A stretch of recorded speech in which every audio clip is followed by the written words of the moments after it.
So I decided to step out of my comfort zone and build a diorama. And I found this for $8 at Target. And it was pretty cool. These are the few things that I needed to pick up to finish up my project. Some craft paper, some rubber cement, and some straws. And here we go. This is the main part of taking it all apart. So, of course, we had to open up the actual product and see what's inside. And this cylinder here actually splits open just like a shell. And it's got all these little accessories that I'm not even going to use. Lots of cardboard. Here's a 1-800 number we can toss because we don't want to call anybody. And an instruction manual we will never read. On plastic that I may use. I may keep this. I'll have to paint it. It's got a wood texture. Pretty cool. Another piece of concrete, I may use that later, and decals I will not use, I can toss those, and plastic I am not going to use, I can toss that. Anyway, this is what we have to work with. This is supposed to be for one of those little mini skateboard, there you go, they're the mini skateboard tricks that you can do, and to me I don't see the interest in it. But the cool piece here for $8, yeah, regular price was like $27. So for $8, pretty cool. So what we're going to have to do, oh, this is good. We can use this either on the front or the back. This is actually just to hold in all your stuff.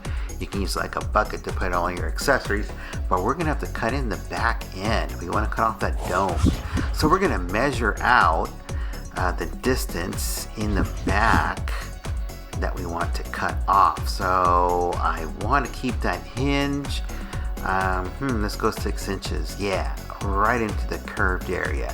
So we're going to mark that on the outside with a permanent marker so that we can connect the dots with some tape, and that way we can cut a straight line, well, as straight as we can without getting into too much difficulty. So I'll take this fine point marker, mark with this ruler 6 inches from the edge, and I'll just go all the way around.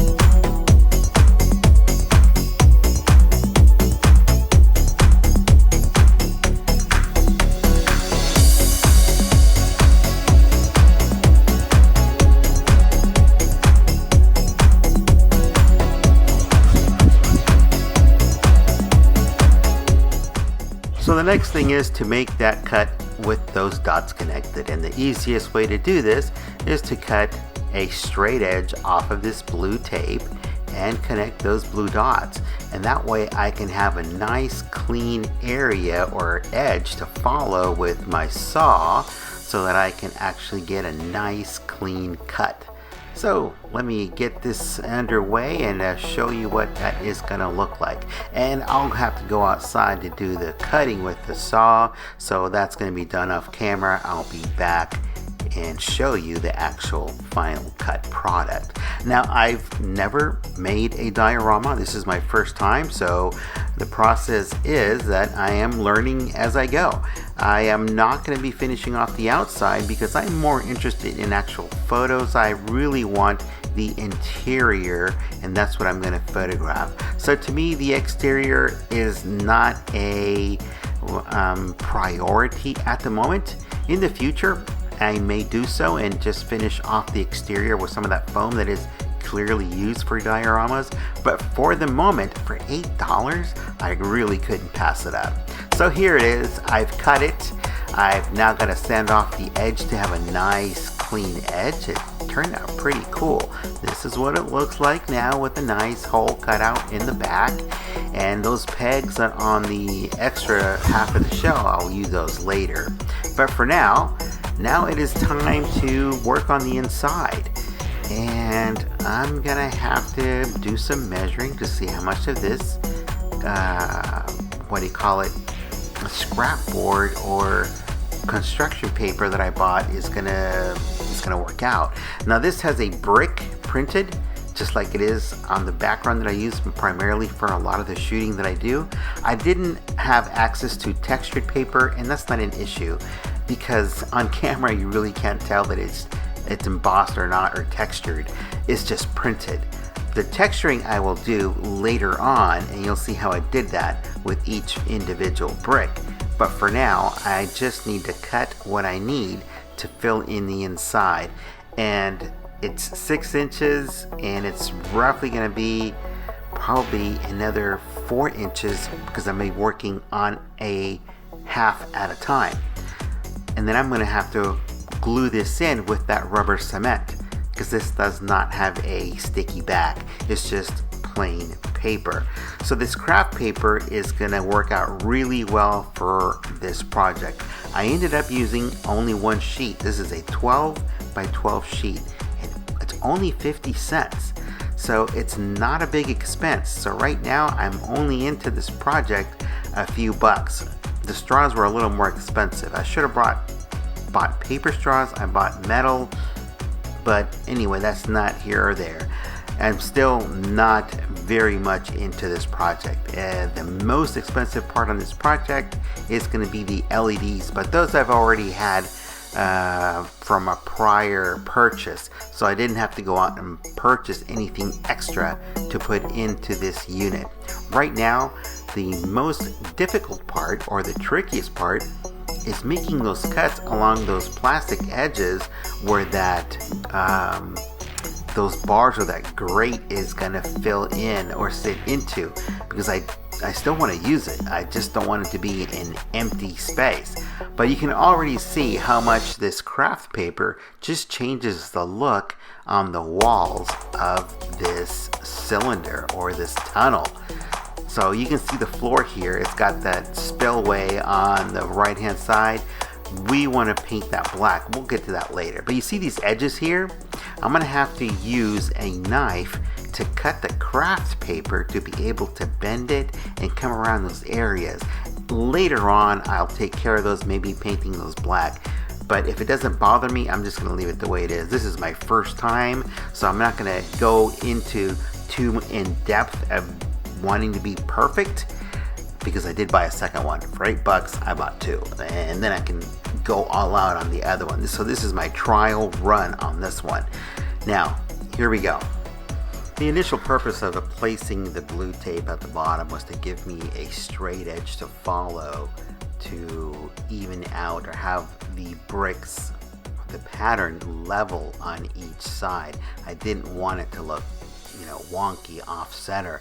So in the end, I really didn't need it. But again, this was my initial first run at making a diorama out of this $8 piece that I found at Target. By the way, they're still there.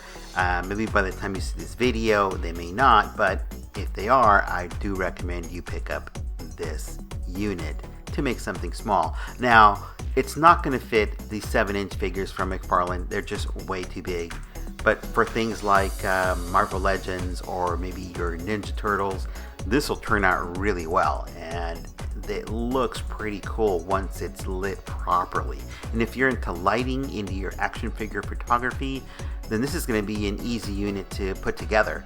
And because it's plastic and it's going to be a simple build, you can always put it on the shelf and use it for something else later, or you just incorporate it into another build that you may have. You can even go as far as to cutting it in half, even making it smaller, to make 2 units out of it and expanding into your diorama. It's all up to you.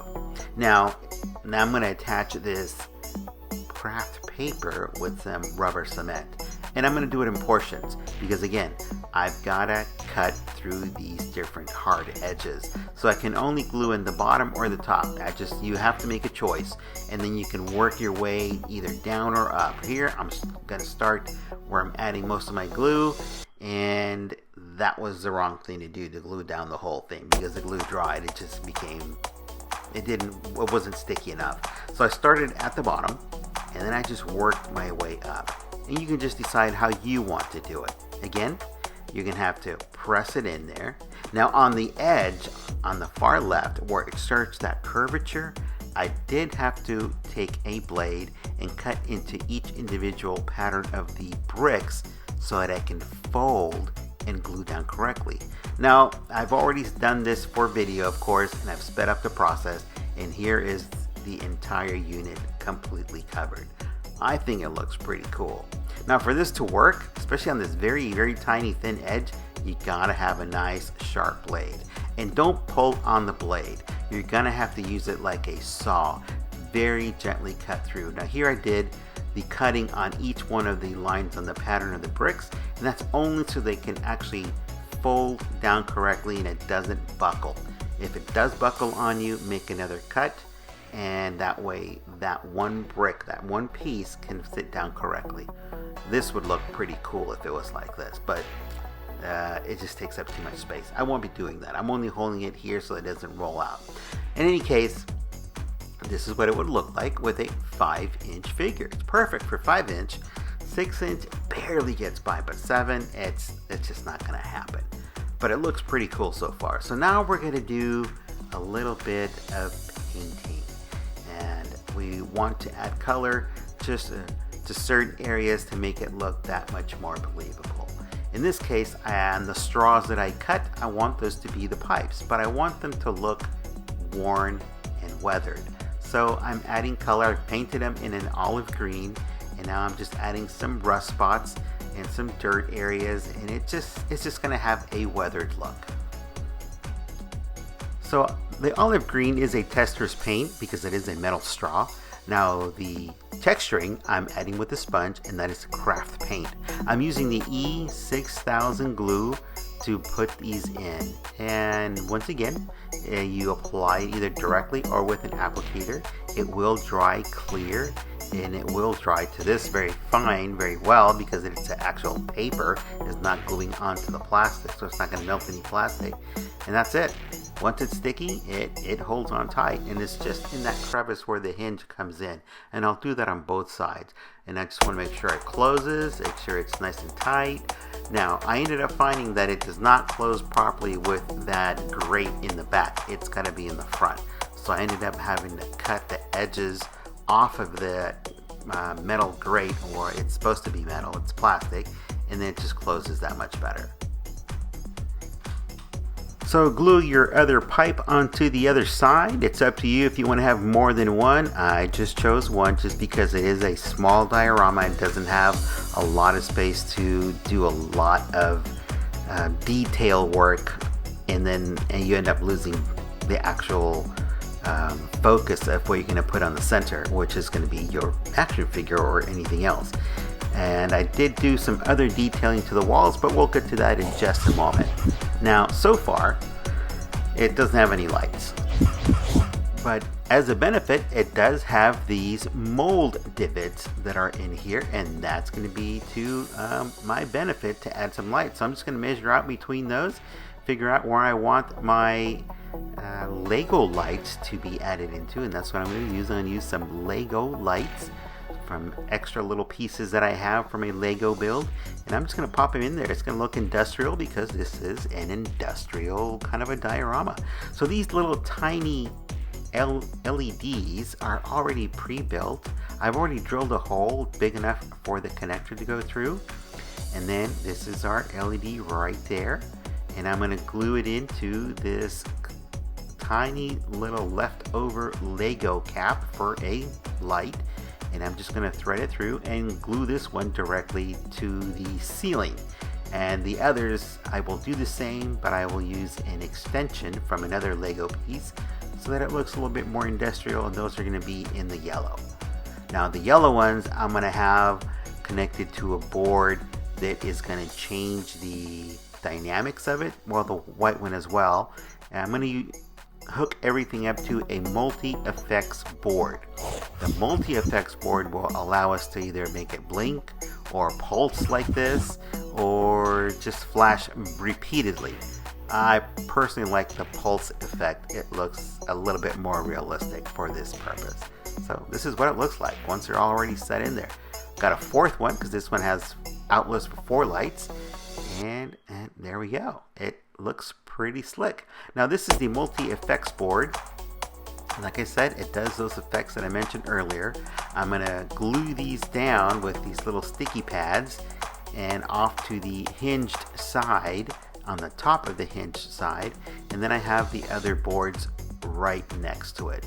The board on the left runs the continuous light, which is going to be for the white light, and then the other is going to be the yellow.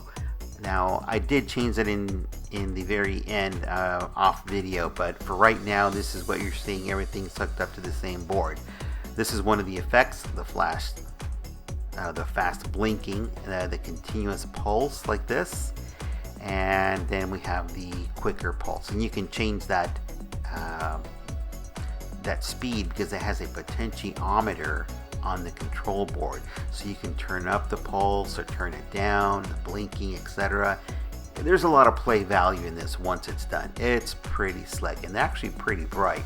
Here I've got the full-on lights from my ring light, so it takes away from the effect, but once you turn down the lights, it looks pretty cool. So for an inexpensive build or purchase at Target, I'm really liking this diorama.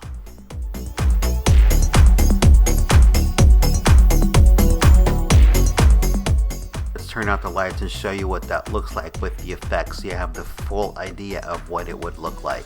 Of course, I'm exaggerating here. I wouldn't do it this way, but I just want to show you the actual effects from this control board and the control that you've got using that potentiometer. It's pretty slick stuff. Okay, so let's take a look at the board and the battery source. Now, I've got this hooked up to this multi-control unit. This is my battery source, the coin cells that go into the control board, and then that hooks up to the actual multi-effects board. And then the red wires go up to the top, and the center wire is the continuous wire for the white light.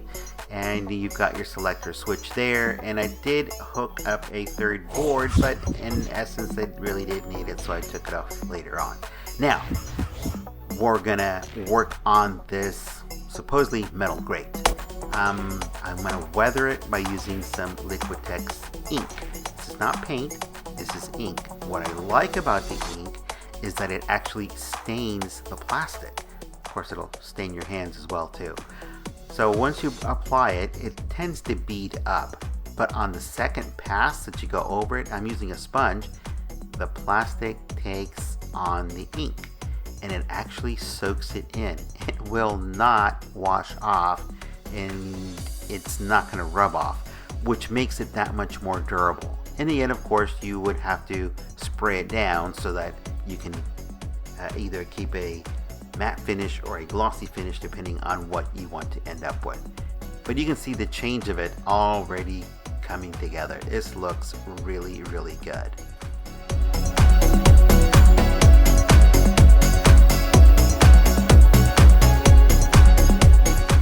Alright, let's throw that aside for a minute, and now on to the next part of this project, which is painting the inside in the same way. So I'm going to use a little bit more of this Liquitex ink, and I'm going to dye the bottom here, which is where the water is supposed to be running. This is going to depend on your taste. You can go very dark or you can go very light. Essentially, I'm going to go dark because I want to have some texturing with some actual craft paint. So I'll add some green and some grays and a little bit of white and then some streaks.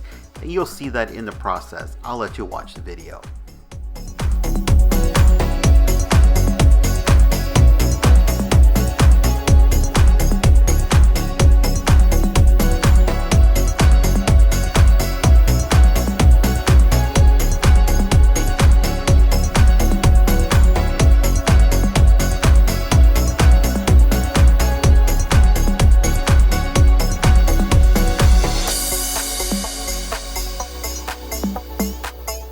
Oh, just in case you haven't noticed, there is no airbrushing here. There is no standard brush in here. It's all with a sponge. It's all about creating some texture.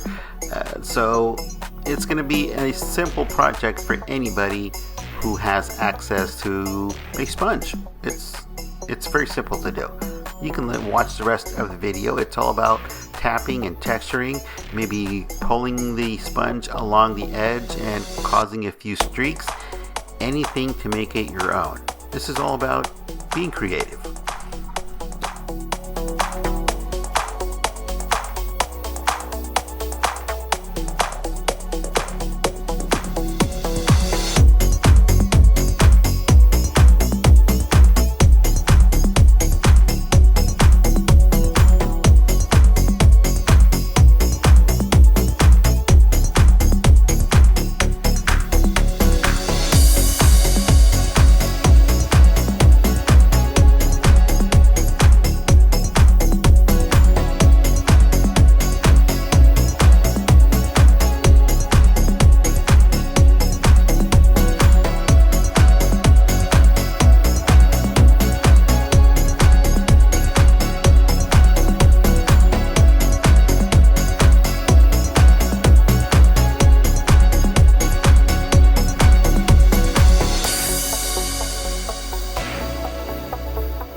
Now the nice thing about using the black first is that any other color that you apply on top will actually stand out and will look like you're creating that texture to really come alive on this concrete.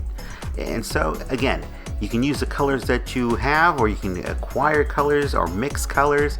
So it all depends what you want this to look like. If you wanted a lighter tone in the background, instead of the black, then you just go with the lighter gray or dark gray instead of the black. And just remember, anything you add on top, you can then dry brush, or you can use the sponge as I'm doing here. And I am essentially dry brushing it, but I am actually pulling the sponge, creating streaks. So it all depends on the creativity in the end result. And you can see most of that black is pretty much disappearing because it's now being covered up with all this texturing. So let's go on to the next part. And obviously something like this, being a sewer, is gonna be wet, the majority of the time. So I'm gonna take the UV resin and I'm gonna create some puddles or some wet streaks. And again, this is going to be to your liking. So decide how much water you want to be visible or how wet you want it to be. Again, the thicker the UV resin, the longer it will take to dry. The thinner, the quicker it will cure. So it is best to work in layers. And if you've got a flashlight UV like the one I have, make sure you've got fresh batteries, because it took a while for this to dry. I put it on too thick, so it took a few hours for it to cure correctly. And that's probably because the UV flashlight had weak batteries in it. So make sure you've got fresh batteries to start with. Apply this with I'm using a popsicle stick or whatever other applicator you have, and create the wet look that you want, whether it's a little stream or a puddle, etc. And at this point, if you wanted to add like little details of trash, then you can actually put them in there. This is what it looks like once it's dry. It's pretty cool for an $8 piece from Target. What do you think? So make sure you've got plenty of ventilation when you're doing this. This one is finally dry. They had a few wet spots, but I hit it again with that UV light. But now it's time to go on to the texturing. Now I've got some paper left over of this craft paper, so I took my fancy razor blade here, a brand new blade on my X-Acto knife, and I cut out each of the individual brick layers. And then I glued these to some popsicle sticks. I don't have the foam. I'm using what I've got. I didn't want to go out and buy more stuff, so I'm trying to be as resourceful as I can and making this happen. So I'm going to use my rubber cement, and I'm going to glue Actually, I'm using my E6000 here in this case, but I ended up using the rubber cement because it was that much better. This was just too thick and gooey, and the rubber cement was a cleaner and thin layer.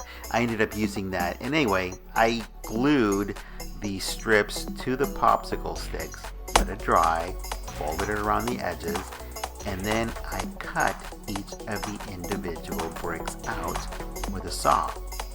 I don't have any other way to do it, so I had to use a manual saw. Let me show you what this turned out to look like.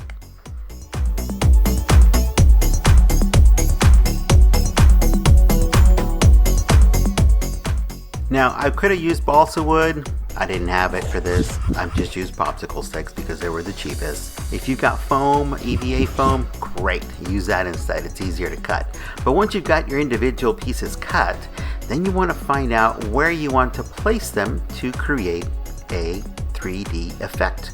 So I did not use the rubber cement. It wasn't as good for this. I ended up using the E6000, and then I just selected the ones that I wanted to place into this particular side. Now, if you're going to add any other details in here, then just be selective of how much 3D effect you want or texturing you want to do with these bricks. Now, these are obviously the same thickness because it's one popsicle stick, but if you had maybe just thinner cardboard and created others, then you just have different depths of layering. I just chose the one.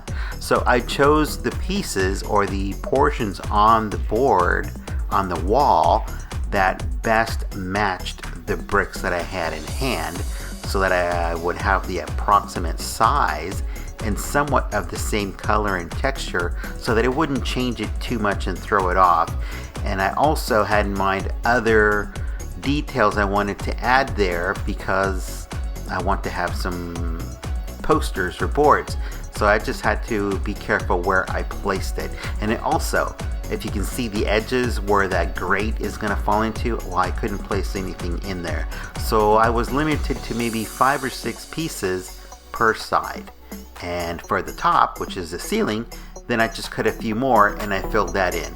So once you have one side done, repeat the same on the other. Just alternate the bricks so that it looks a bit more realistic.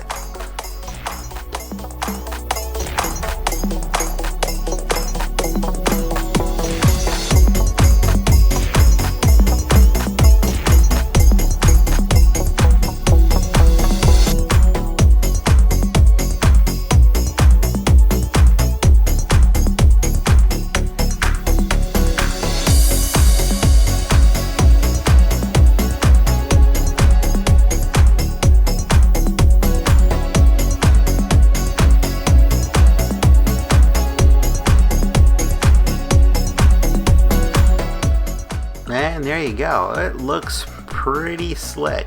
This is one side down. We've got one more to go, and then the ceiling. But before we go there, if you've got one of these old previews books, there's a lot of awesome artwork in here. That's the only reason why I keep these around, for reference. But there's a few little tiny images like this that work really well for a tiny billboard or poster or a small comic book that you can place inside a diorama like this. The rest of these are just too big. I chose this one. So I'm going to keep the artwork on the left because it's one of my favorite covers. But the covers here on the right, which is of previews coming up, that we can use because it's approximately the correct size for this diorama. So I'm going to cut close to the edge, give it a white border, and then I'm going to glue this down to a cardstock, which is actually the same card back that came with the comic book that I purchased earlier. And then I'm going to rubber cement these down and whatever other cutouts I have, and then I'm just going to cut them out on my paper cutter, and that's it. I'm going to add some little magnets in the back so I can glue the magnets to the wall, so that way I can make this removable. I do not want to glue this inside the diorama simply because I may want to change it later. This will give me the ability to do so. By magnetizing them into the wall, I can swap out anytime I find other artwork that I want to add in there, or simply because I want to modify it to accommodate the figure that I'm going to be using in a photograph. So this is the paper cutter I have. It's a rotary cutter. It's got a self sharpening blade, and it works really well for making these tiny little cuts. It's very precise, nice clean cut, and is exactly what we need for our diorama.